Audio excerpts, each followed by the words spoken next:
যে আমাদের পররাষ্ট্রমন্ত্রী বলে আমাদের উন্নতি মানে ভারতের উন্নতি, বুঝতে পারেন? স্বামী স্ত্রীর সম্পর্ক। স্বামী স্ত্রীর সম্পর্ক।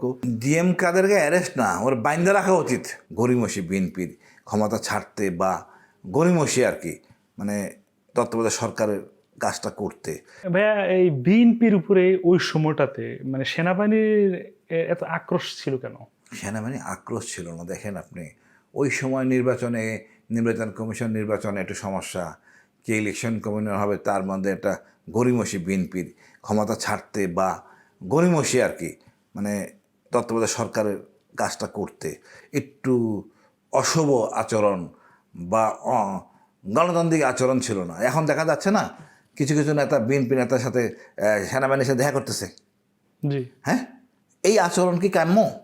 এটা অগণতান্ত্রিক, অনৈতিক। সে সেনাপ্রধানের সাথে দেখা না করে ওই নেতাদের উচিত জনগণের কাছে যাওয়া, এবং এগুলি প্রচার হচ্ছে মানে ওই দলের বিপক্ষে যাচ্ছে। জি। এইটা তো ওই মুহূর্তে হয়তো বুঝতে পারেন নাই ওনারা, যার জন্য আর্মি বাধ্য হয়েছে হস্তক্ষেপ করতে। লোকই বৈঠা দিয়ে আপনার 12 জন লোক মেরে ফেলছেন মনে হয়। জি। এটা কি সভ্য দেশে কাম্য? তাও লাশের পুরো নিত্য।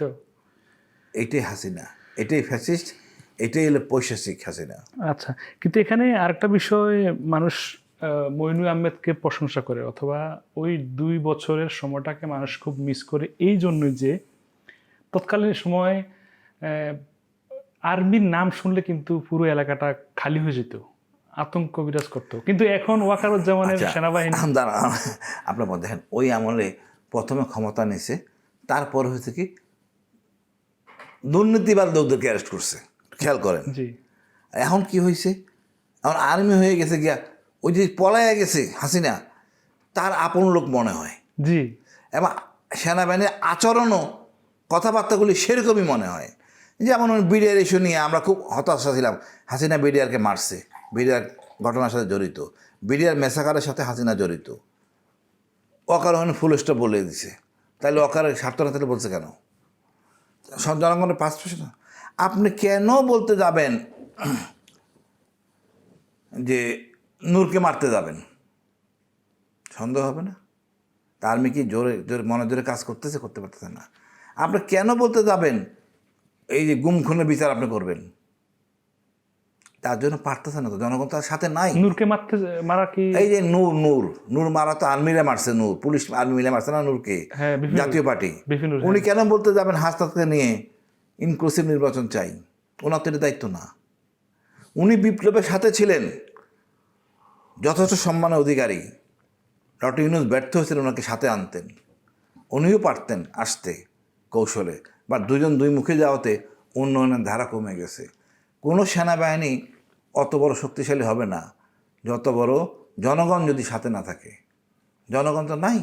আচ্ছা, তার মানে যে জিএম কাদেরের পক্ষ নিয়ে নূরকে মারা আর্মির স্বার্থ কি এখানে?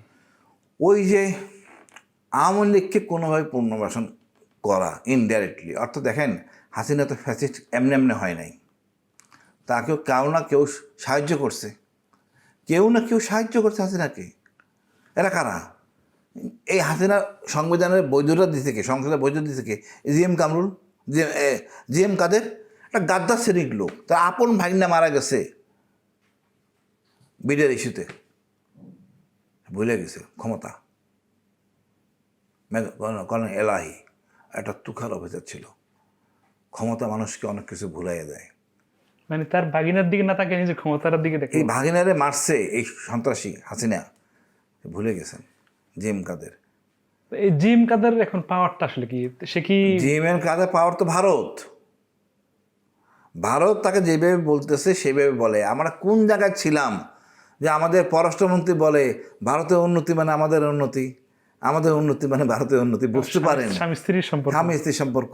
তো এইটা হলো আওয়ামী লীগ, এটাই হলো ফ্যাসিস্ট, এটাই অখণ্ড ভারত চেতনা। তাহলে কি মানে জিএম কাদেরকে অ্যারেস্ট করলে বাংলাদেশের ধস নামবে? জিএম কাদেরকে অ্যারেস্ট না, ওর বাইন্দা রাখা উচিত।